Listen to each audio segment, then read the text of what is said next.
સીતારામ બધાઈને વહેલી સવારના વાગી ગયા છે 5.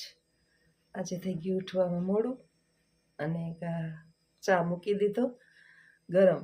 ચા તો બનાવેલો જ છે, ચા પીવાઈ જાય, પાણી પીવાઈ જાય એટલે આગળ વધુ.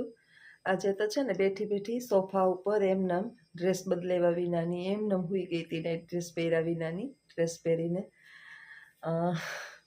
ક્યારેક ક્યારેક છે ને આપણે ખુદને ખબર ન હોય કે આપણે ક્યારે ઝોલું ચડી ગયું, અને એવી નીંદર ચડી ગઈ કે રાતે 2-3 કલાક જાગવું પડ્યું હતું.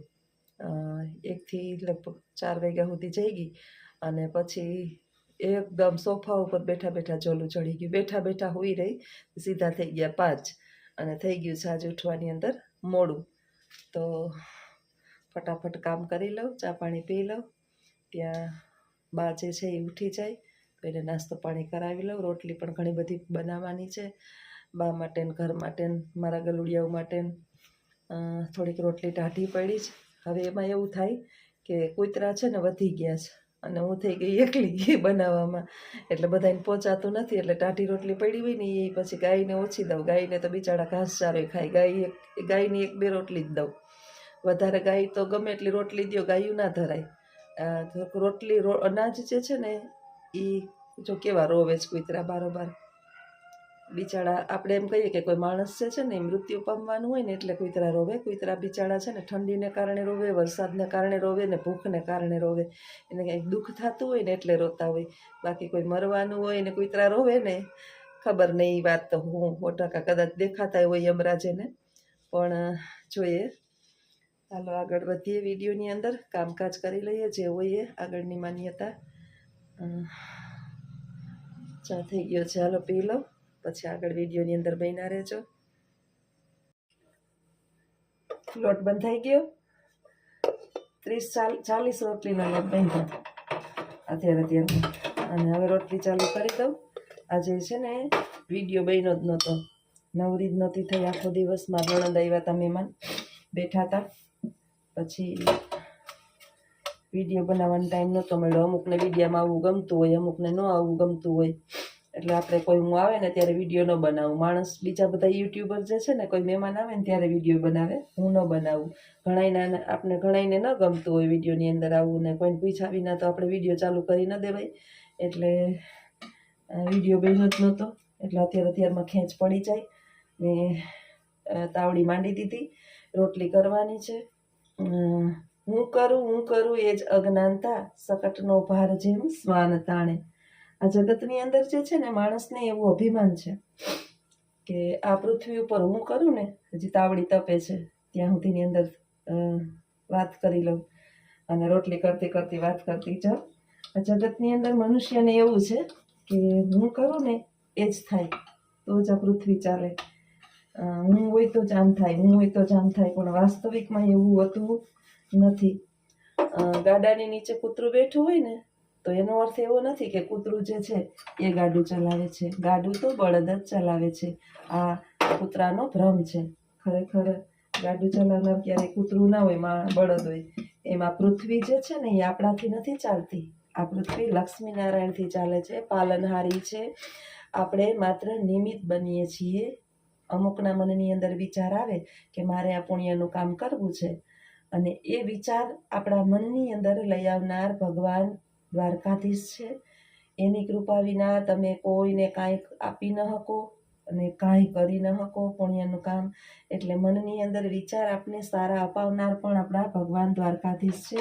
કારણ કે આખા જગતને ભૂખા ઉઠાડે, ભૂખા સુવડાવે નહીં. આપણે ઉઠીએ ને તો નાસ્તાની રાહ જોઈએ, નાસ્તો બનાવીએ, નાસ્તો કરીએ. એમ આ પૃથ્વી પર ઘણા બધા જીવો છે અને મનુષ્ય સિવાય કોઈ જ કામ કરતું નથી. આપણે તો ખાલી ચિંતા છે કે આમ થાય ને આમ થાય ને, હું આમ કરીશ ને હું આમ કરીશ ને. પશુ પક્ષી ક્યાં કમાવા જાય, છતાંય ભગવાન એનું પૂરું કરે છે અને એને ભીખા હોવા દેતા નથી. જ્યારે એનું પૂરું કરી લે ને ત્યારે મનની અંદર વિચારવાનું કે પશુ પક્ષીઓને પણ ભગવાન ચારો આપી દે છે, એના અનાજને દાણા આપી દે છે, કૂતરાઓને પણ ભોજન આપી દે છે. અને આપણા જેવાના મનની અંદર વિચાર આવે છે કે આપણે 2-5 રોટલી એના માટે કરીએ. એમ દરેકની અંદર વિચાર ઈશ્વર આપે છે.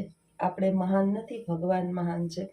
એટલે જ્યારે આપણા મનની અંદર એવો વિચાર આવે કે આ બધું હું જ કરું છું, મારા થકી જ આ બધું ચાલે છે, તો આપણો આ વિચાર ખોટો છે. રોટલીમાં પહોંચી જાઉં છું વાત કરતાં કરતાં, એટલે વાંધો નથી, બેય કામ ચાલુ છે મારા. મનની અંદર વિચાર લઈ આવો ને, તમે હંમેશાને માટે જે છે ને પોઝિટિવ વિચારવાનું ચાલુ કરી દો ને, કે મારે ખરાબ કરવું જ નથી. હે ઈશ્વર, ઉઠીને પ્રાર્થના કરો કે મારાથી કાંઈ પણ આખા દિવસની અંદર ખરાબ ના થાય, મારાથી બને તો એક કામ સારું કરાવજે. એટલે ઈશ્વર તમને હંમેશાને માટે સારા જ વિચાર આપે. અને એક વખત આપણા મનની અંદર પોઝિટિવ વિચાર ચાલુ થઈ ગયા એટલે આપણે ધૂપ, ધુવાડા, યજ્ઞ આ બધું કદાચ આપણાથી આ કલયુગની અંદર ના થાય, ટાઈમ ન મળે આ ટેકનોલોજીની સમયની અંદર, તો ચિંતા કરવાની જરૂર નથી. બે હાથ જોડી અને ભગવાનને પ્રાર્થના કરીએ કે ઈશ્વર, મારાથી આજે હું ઉઠી ગઈ છું, એક પણ કાર્ય મારાથી ખરાબ ના થાય, અને બને તો હું કંઈક સારું કરું. એવી ભાવના સાથે ઉઠીએ એટલે સારો વિચાર આવે, અને દોડતા દોડતા આપણે એકાદું પુણ્યનું કાર્ય કરી લઈએ. અને એમ કહેવાય છે કે તમે એક કણ કોકને આપો ને, તો એક વસ્તુ આપો તો ઈશ્વર તમને 1000 વસ્તુ આપે. એટલે મને તો ભરોસો છે કે ભગવાન ક્યાંક ને ક્યાંક આપણા ખાતા વહીની અંદર નોંધ કરી જશે. તો આવજો બધાય. રોટલી ફટાફટ હવે બનાવી લઉં, નહીંતર થાય મારે સ્કૂલે જવાનું મોડું.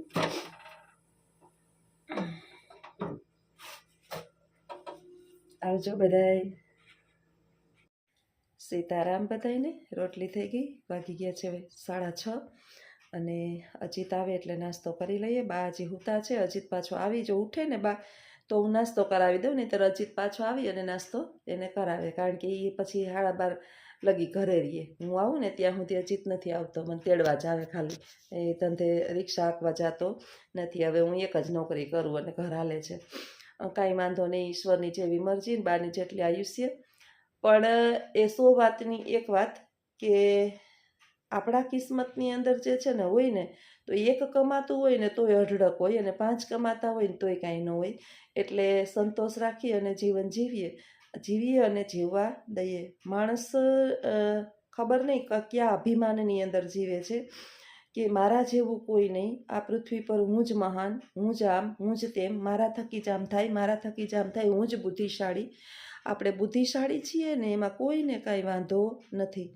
આપણે બુદ્ધિશાળી છીએ એની સાથે કોઈને કાંઈ લેવા દેવા નથી. પણ બીજાને મૂર્ખ સમજવાની ભૂલ કરીએ ને, એ આપણી સૌથી મોટી ભૂલ છે. ઈશ્વરે આ પૃથ્વી પર દરેકને અલગ અલગ બનાવીને મોકલા છે, અને દરેક એની પ્રમાણે કંઈક ને કંઈક બુદ્ધિમત્તા ધરાવે જ છે. આ આપણે અમુક વિષયની અંદર હોશિયાર હોઈએ. અત્યારે તમે નાના નાના બાળકો જુઓ કે તમે એને મોબાઈલ આપી દેશો ને એટલે એટલા માસ્ટર માઇન્ડ હોય. મને મોબાઈલની અંદર કંઈ હકડો ભાઈ ખબર પડતી નથી. આ સારું છે કે એક વિડીયો બનાવી અને વિડીયો મૂકતા આવડે છે, અન્યથા મોબાઈલની અંદર મને કાંઈ ખબર પડે નહીં. અને નાની નાની અત્યારની જનરેશન છે, ગમે ત્યાંથી ગમે ત્યાં ઘરી જાય, કોમ્પ્યુટરની અંદર, મોબાઈલની અંદર. બાળકને તમે એમ ન કહી શકો તારી અંદર બુદ્ધિ નથી, ભરપૂર બુદ્ધિવાળા છે. અને આપણી જેટલી જે છે ને આગમ વિચારવાણી એ બાળકોની અંદર ના હોય. ઈશ્વરે દરેકને અલગ અલગ બનાવ્યા છે, અને મારા જેવડી ઉંમરના જે છે 45 થી 50ની ઉંમરના, એ તો બધા એવા છે કે રેડિયોથી લઈ અને અત્યારે સ્માર્ટફોનની દુનિયાની અંદર ઘૂસી ગયા છે. એટલે એને તો બધું જોયું છે, એટલે વધારે દિવાળી જોઈ હોય તો વધારે અનુભવ હોય. એટલે આપણે કોઈને જજ કરી શકીએ નહીં. અને આ પૃથ્વી પર ઈશ્વરનો બધો પ્રસાદ છે. આ પૃથ્વી જ ઈશ્વરની છે, આપણું કાંઈ નથી. સવારની અંદર જો મનની અંદર નક્કી કરી લઈએ કે હે ઈશ્વર, આ બધું તારું છે, તે મને ભોગવવા માટે આપ્યું છે, લઈ જવા માટે કાંઈ જ આપ્યું નથી. તારી મહેરબાની હશે, તારી કૃપા હશે, તો આ પૃથ્વી પર અમે બસ શાંતિથી બધા સાથે પરિવારજનો રહી અને તારો આપેલો પ્રસાદને ગ્રહણ કરી અને ફરી પાછા તારી પાસે આવી જાશું. એ સમયગાળાની અંદર ભૂલથી પણ અમે કોઈ અપરાધ ના કરીએ, અને એક પણ દુષ્કર્મ અથવા તો એક પણ પાપ અમારા હાથે ના થાય, એવી અમને બુદ્ધિ આપજે. કારણ કે બુદ્ધિ હોય ને તો બધુંય મળે, પણ રૂપિયા હોય તો બુદ્ધિ મળે નહીં. એટલે ઈશ્વર પાસે બીજું કાંઈ માગીએ કે ન માગીએ, ચોક્કસ બુદ્ધિ તો માગીએ જ. કારણ કે બુદ્ધિ વિનાનું બધું નકામું છે. મૃકુંડ ઋષિ હતા. મૃકુંડ એને ઈશ્વરે સંતાન વિહોણા રાખ્યા હતા અને એની પત્ની હતી. શિવની આરાધના કરતા ઘણા વર્ષો સુધી મૃકુંડ ઋષિ અને એના પત્ની જે છે એણે શિવની પ્રાર્થના કરી અને શિવ પ્રસન્ન થયા. શિવે કીધું કે તમારા ભાગ્યની અંદર સંતાન નથી, પણ તમારી આટલી બધી સેવાથી પ્રસન્ન થઈ અને હું તમને એક પુત્ર આપું છું, પરંતુ એમાં તમારે નક્કી કરવાનું છે કે તમારે 100 વર્ષનો બુદ્ધિ વિનાનો બાળક જોઈએ છે કે 16 વર્ષનો બુદ્ધિશાળી બાળક જોઈએ છે. એટલે ઋષિ હતા, બહુ હોશિયાર હતા. એટલે એણે વિચાર્યું કે બુદ્ધિ વિનાના સંતાનને મેળવી અને આખી જિંદગી દુઃખ ભોગવવું એના કરતાં માતા પિતા બની અને જેટલી આયુષ્યવાળું સંતાન મળે, ભલે ઓછી આયુષ્યવાળું, પણ બુદ્ધિશાળી હશે તો એ જગતની અંદર કાંઈક નામના કરશે. એટલે એણે 16 વર્ષની આયુવાળું બાળકને માગ્યું. બન્યું એવું કે એના દીકરાનું નામ એને માર્કંડેય પાડ્યું. આ માર્કંડેય એટલો બધો શિવનો ભક્ત કે સતત શિવની પૂજા આરાધના અને અર્ચના કરે. જ્યારે 16 વર્ષ પૂરા થયા, માતા પિતાની ચિંતા વધી, યમરાજા પાસ લઈ અને માર્કંડેયને લેવા માટે આવ્યા. ત્યારે માર્કંડેય જે છે એ શિવને એકદમ જે છે એ આલિંગન આપી અને એની પૂજાપાઠ કરતો હતો. જેવો યમરાજાએ પાસ ફેંક્યો એટલા શિવે એને રોકી દીધો, એના પાસને પકડી લીધો અને કીધું કે મારી હાજરીની અંદર તું માર્કંડેયને લઈ જઈ શકીશ નહીં, અને ચિરંજીવીનું વરદાન આપ્યું. મિત્રો, બુદ્ધિશાળી બાળક હોય ને તો એ જગતની અંદર બધું પ્રાપ્ત કરી લઈએ. આપણે બુદ્ધિ જ માગવાની છે ભગવાન પાસે. ધન દોલત ઐશ્વર્ય આ બધું બુદ્ધિથી પ્રાપ્ત થાય, પરંતુ ધન દોલત અને ઐશ્વર્ય હોય તો બુદ્ધિ પ્રાપ્ત થતી નથી. જો મારા આવા જ વિચારો સાથેના વિડીયો તમને ગમતા હોય તો વિડીયોને લાઈક કરજો, શેર કરજો અને સબસ્ક્રાઈબ કરજો. આવજો. સીતારામ.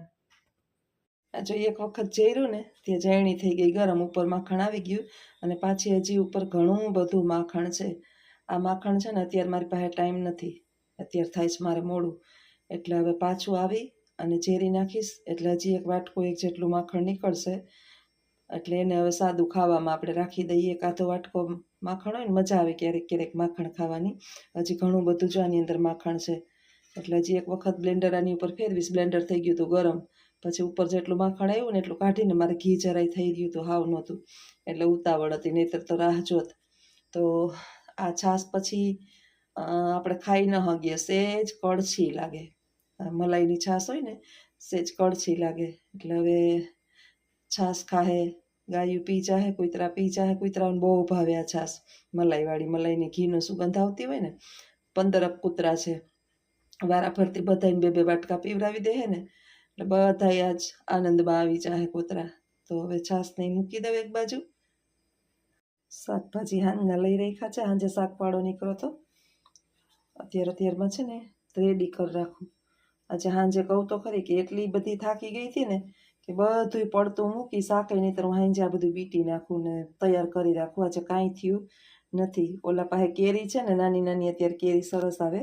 આ કેરી ખાખડી ખાવાની મજા આવે, પણ બહુ હતી નહીં, આ 2 જ હતી, 2 જ લીધી. મેં કીધું કાલ વધારે લઈ રાખજો. અજીતને આ બહુ ભાવે કેરી, હું તો ઓછી ખાઉં. દાંત મારા હલે છે, દાઢું હલે ને એટલે બહુ કાચી વસ્તુ ચવાય નહીં, એટલે મારા માટે સંભારાની વસ્તુ લઉં. ગુવારનું શાક બનાવવું છે, ગુવાર બટેટાનું, અને ગાજરનો સંભારો કરવો છે. તો અત્યારમાં આ બધું સુધારી રાખીશ એટલે આવીને સીધું વઘારવાનું જ રહીએ. કારણ કે એક વસ્તુ તો છે ને ગરમ આપણે જોઈએ જ. તો હાલો ફટાફટ કરવા માંડું. આ ઘી ગરમ થઈ ગયું. હવે છે ને આને હું મૂકી દઈશ ફ્રીજમાં. સાંજે છે ને માખણ કરી લીધું હતું. માખણ સીધું ફ્રીજમાં મૂકીએ તો એ ઉલટાનું જામી જાય, એટલે એને સહેજ જ તપાવી અને એને ગરમ કરી લીધું ને એટલે જ આટલું ગરમ કર્યું, બહુ ગરમ નથી કર્યું. હવે હમણાં ઠરી જાય ને એટલે ફ્રીજમાં મૂકી દઈશ. 15-20 મિનિટ થાય ને તો સરસ મજાનું એકદમ જામી જાય એટલે ઉપર બધું આ ઘી છે ને ઉપર આવી જાય. સેજ છાશનો ભાગ હોય ને, બહુ બાળાય નહીં આપણે ઘીને, નહીંતર છે ને એમાં બળવાની સ્મેલ આવી જાય. જે ઘી બનાવતા હોય ને કદાચ એને ના આઈડિયા આવતા હોય ને, આપણે શેરની અંદર છે ને આપણે એટલું બધું દૂજાણું ના હોય, એટલે આપણે મલાઈ ઉપરથી કાઢીને ભેગી કરતા હોય. 15 દિવસની મલાઈ ભેગી કરીએ, પછી 10 દિવસની, અઠવાડિયાની, જેટલા દિવસની આપણી દૂધ લેતા હોય પ્રમાણે મલાઈ થાય. એ પછી મલાઈને સેજ ગરમ કરી અને એમાં છાશ નાખી દઈએ, મેળવી દઈએ. એટલે થઈ જાય દહીં જેવું. પછી એમાંથી માખણ આવું નીકળી જાય. પછી એને ગરમ કરી લઈએ. પછી આ બધું જે છે ને પછી આ ઉપરનો જે સફેદ ભાગ છે ને એ 5-7 મિનિટ તમે ગેસ ઉપર રાખો ને એટલે એની મેળે ઓટોમેટિક બળી જાય. અને છાશ જે છે એ આપણે કાઢી લીધી હોય એટલે આપણે ગેસ હાવ ઓછો બળે. આપણે બધું શહેરમાં રહેતા હોય ને વિચારવું પડે તો 5 મિનિટ ચાલો ફ્રીજમાં રાખી દો ત્યાં જામી જાય.